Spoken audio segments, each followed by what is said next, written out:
Alors, Youssef Indy, je vais revenir sur le sujet, il fait partie donc de ces propagandistes qui sont assez intelligents quand même pour monétiser leur travail, c'est-à-dire il s'est placé sur un marché extrêmement porteur. Je pense qu'il a dû faire plus d'études de marketing que d'études d'histoire ou de théologie à mon avis. Parce qu'il s'est dit, c'est quoi le marché porteur aujourd'hui? Si on fait une étude même démographique. Aujourd'hui, nous avons environ 13 ou 14 millions de musulmans qui, dans leur majorité, c'est pas de leur faute, c'est pas une critique personnelle, dans leur majorité par rapport à leur culture, leur éducation, leur réflexe, non pas tribal dans le sens négatif, mais dans le sens communautaire, dans le sens oumma, leur sens de la solidarité. Donc, qu'est-ce qui se dit? Il se dit déjà, il y a cette masse de clients potentiels à qui, si je leur développe une théorie comme quoi tout ce qu'on voit au sens large résultant de l'islam, je reviendrai là-dessus, dans les pays occidentaux, on s'aperçoit, si j'amène une solution pour leur dire non les gars, c'est pas vous, c'est pas nous, c'est pas l'islam, c'est le Mossad, c'est Israël. Donc, je diffuse, pas que lui, depuis 20 ans, 30 ans, je diffuse la théorie islam balai d'Israël, donc j'affirme que Daesh, les djihadistes, etc., sont pas du tout musulmans. Ils sont pas musulmans. Ils sont manipulés par les juifs, qui sont bien sûr sataniques, tout ce que vous voulez, on le sait, ils font la magie noire, ils bouffent les enfants, tout ça, les sionistes, les khazars, enfin bref, on les appelle comme on veut, depuis 2000 ans. Bon, on le sait, voilà. Donc on s'appuie sur cette certitude, qui est évidente, une certitude mathématique, factuelle, et on dit les gars, voilà, c'est tous des méchants parce qu'ils nous pointent du doigt alors que nous, c'est pas nous du tout, c'est pas du tout l'islam. Il y a rien dans le Coran qui parle de djihad, il y a rien dans le Coran qui parle de mécréants, il y a rien de tout ça. C'est le Mossad. Bon. Donc il a compris que ça c'était un marché porteur. Mais il est fort. Parce qu'il va plus loin. Il va plus loin.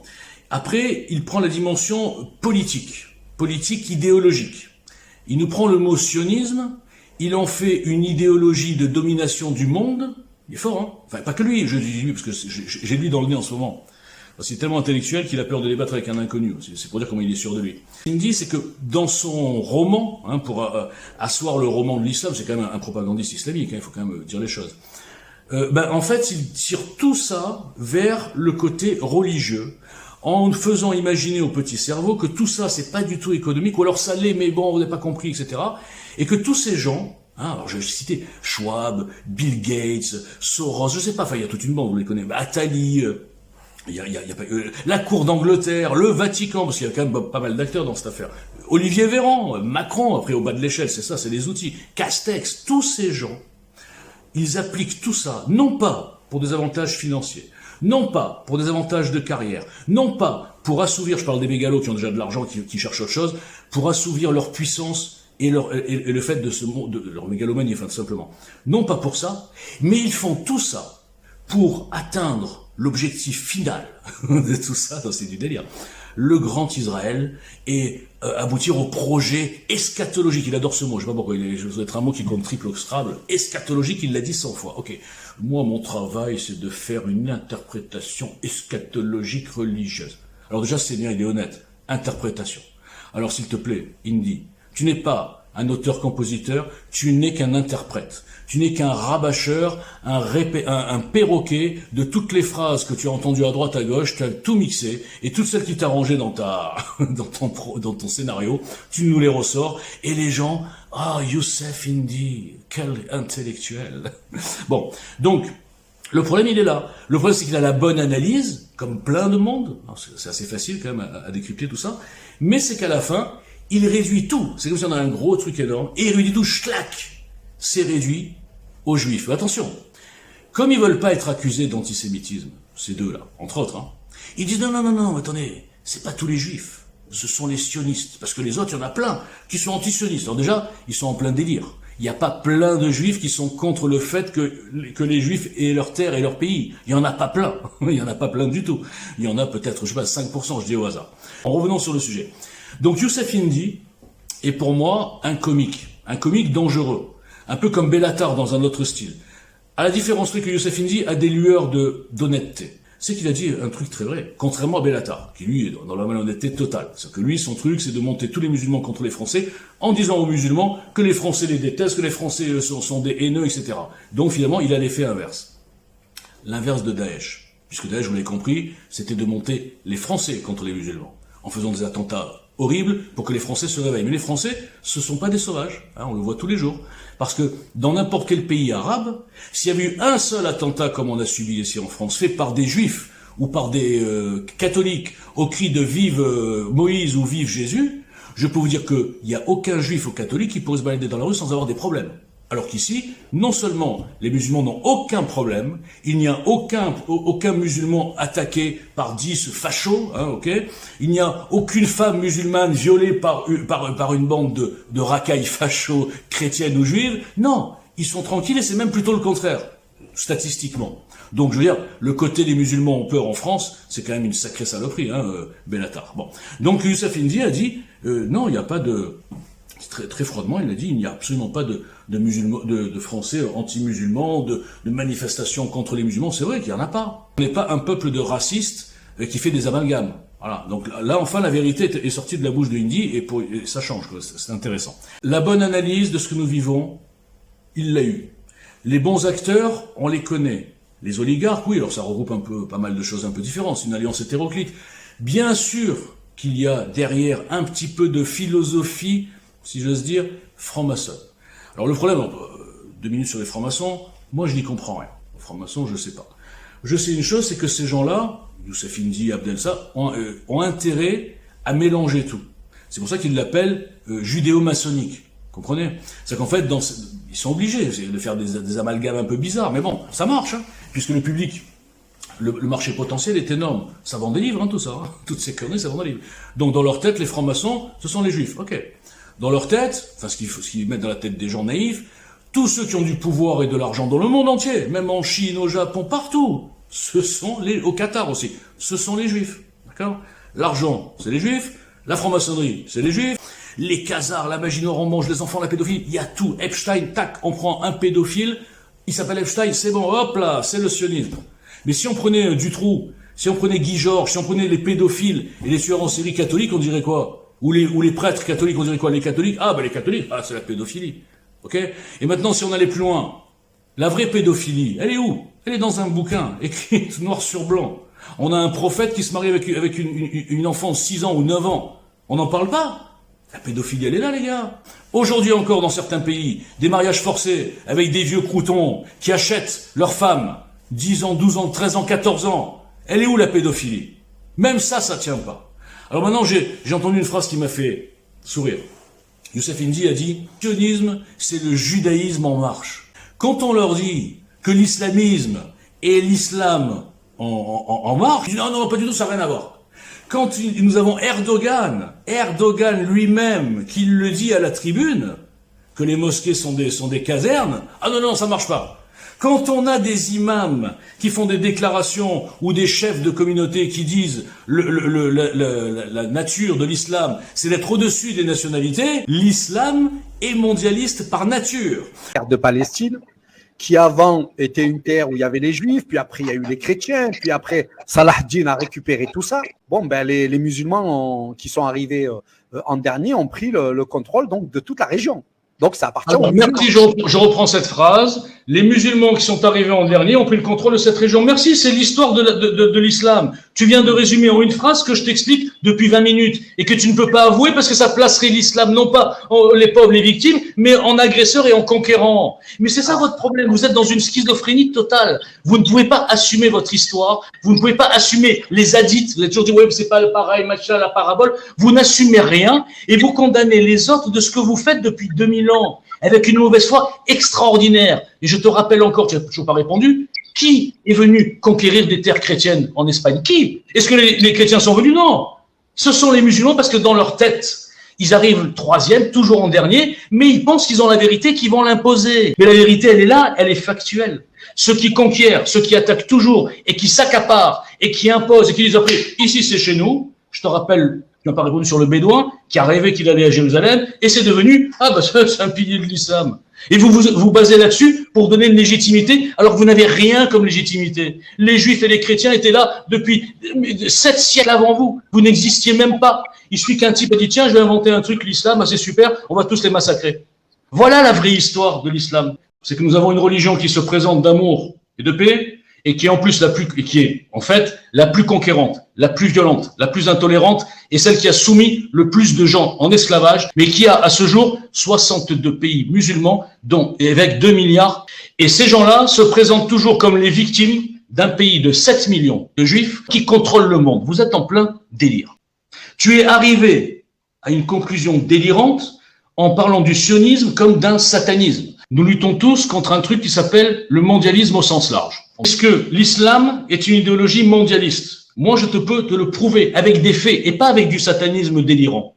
L'islam a dans son ADN la conquête, l'imposition aux mécréants de leur vérité. Ils sont arrivés en 3e religion monothéiste et ils ont déclaré que c'était eux la vérité. Partout où l'islam arrive, il s'impose et ça devient à la fin presque un pilier de l'islam. Nous avons donc des musulmans qui, parce que leurs bédouins, prophète, je dirais pas pédophile parce qu'à l'époque peut-être que 9 ans c'était pas pédophilie. Hein. En tout cas, votre bédouin prophète a fait un rêve sur un âne volant. Il a rêvé qu'il allait à Jérusalem et c'est devenu Jérusalem pilier de l'islam. Et on le voit en France, en Occident, dans tous les pays où l'islam arrive. Au bout de 10-15 ans, c'est bon, c'est chez nous, et on emmerde tout le monde et on impose nos codes. Ça s'appelle l'impérialisme religieux. Ça s'appelle une idéologie mondialiste. Exactement l'inverse des juifs qui sont retrécis sur eux-mêmes, qui sont pas prosélytes, qui veulent juste vivre. Je peux te démontrer aussi que l'islam est un des outils des mondialistes, ce dont on parlait tout à l'heure, pour détruire de l'intérieur les nations chrétiennes. Tu es en train de faire croire à ces gens, je parle des chrétiens, pas des musulmans. Les musulmans, c'est bien. On leur sert une version, c'est le Mossad. Partout, c'est le Mossad.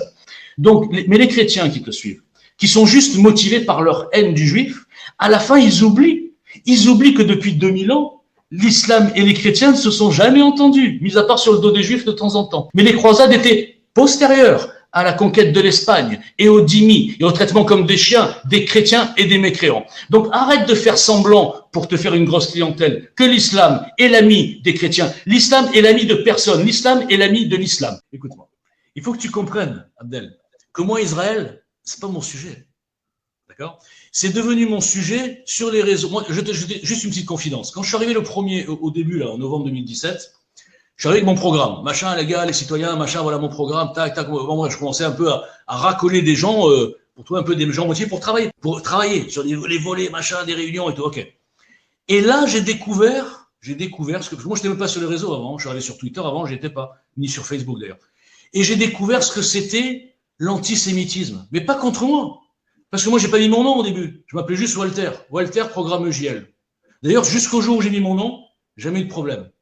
Le lendemain où quelqu'un a balancé mon nom dans un faux compte, on dit, ah, c'est Boujna, machin, c'est là, tout a commencé les cavales. Donc, je te confirme, il y a un antisémitisme, pas forcément qui vient que des musulmans, hein, qui vient aussi de pas mal de Français, sous-jacent. Bon. Mais pour te dire que moi, Israël, c'est pas mon sujet. Dans mon programme, il n'y a rien qui parle d'Israël, enfin, je n'ai rien à foutre. C'est que quand je vois des trucs trop gros, et je suis tombé par hasard sur la une, là, sur ton émission, je veux dire. Et 2, 3, je me dis, c'est pas possible. Une fois, 2 fois, 3 fois, chaque fois, toutes tes tirades, ça finissait, ouais, par la communauté organisée, vous savez, celle qui nous montre les uns contre les autres. Je dis, putain, il faut qu'il arrête de dire des conneries, celui-là, parce que les gens, qu'est-ce qu'ils vont croire? Que n'importe quel juif qui passe, il est dans le plan, il veut monter les Arabes contre les chrétiens, alors que, mais ils en ont rien à foutre. Toi, dans ta tête, à partir du moment où on est pour que les juifs aient un terrain, enfin, une petite terre, on est toute la journée en train de penser, ouais, on est sionistes, donc on fait tout en fonction du sionisme. On va mettre la télé, ah, Israël. Enfin, il faut que tu te calmes, quoi, je veux dire. Il faut que tu te soignes, hein, je crois. Soigne-toi. Arrête de croire que les gens, parce qu'ils ont un avis contraire à toi sur un sujet qui pour toi est diabolique, ça veut dire que derrière, c'est des outils, machin, ils font que ça toute la journée, ils en ont rien à foutre. Moi, je te donne mon avis, je peux te le justifier, et je suis en plus sympathique, je te dis que je peux comprendre que quand on est né de l'autre côté, avec des informations comme tu donnes toi, et avec des histoires relatives, eh ben, voilà, si j'étais né en 17 à Leinstadt, peut-être que j'aurais été un super nazi, moi, en 40, comme je suis un peu nerveux, j'aurais déchiré tout le monde. On m'aurait dit toute ma jeunesse, ouais, on s'est fait voler, machin, la première guerre, etc. Je me serais déchaîné. Donc, prends du recul. Ne traite pas les gens de salopards juste parce qu'ils sont pas d'accord avec toi sur un sujet. Ne fais pas des comparaisons hallucinantes. Je suis pour ça, donc je suis pour les enfants découpés en morceaux. C'est ridicule. Je reviens sur la comparaison entre Daesh et Walter. Attends, mais là... Non, c'est à moi de parler. Il fait du Boujna, il fait du Daesh. Vous voulez qu'il assume ses propos de juifs. Walter Boujna, c'est le Daesh, faux juif, faux français.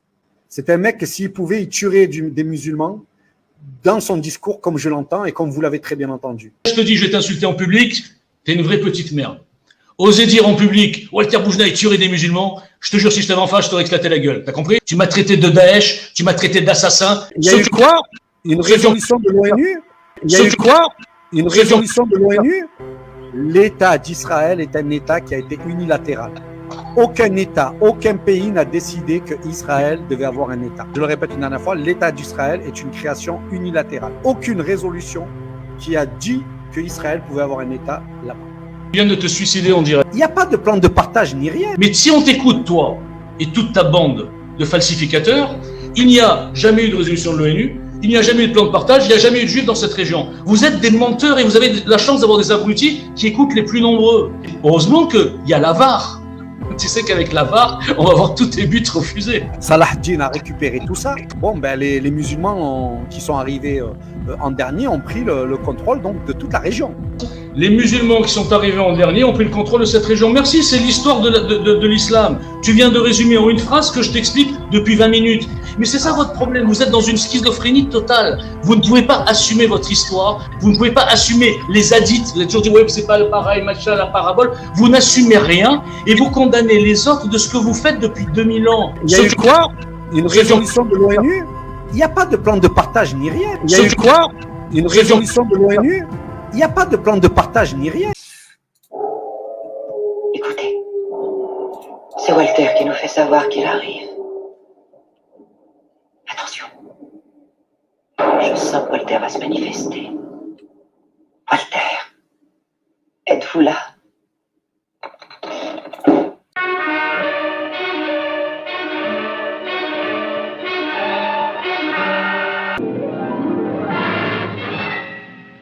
Les Envahisseurs, avec Roy Tinas dans le rôle de David Vincent.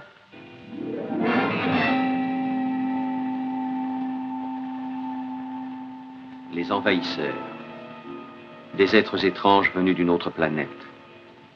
Leur destination, la Terre. Leur but, s'y établir et en faire leur univers. David Vincent les a vus. Pour lui, cela a commencé pendant une triste nuit. Mafia Khazar. Allez, on se tape une petite Mafia Khazar.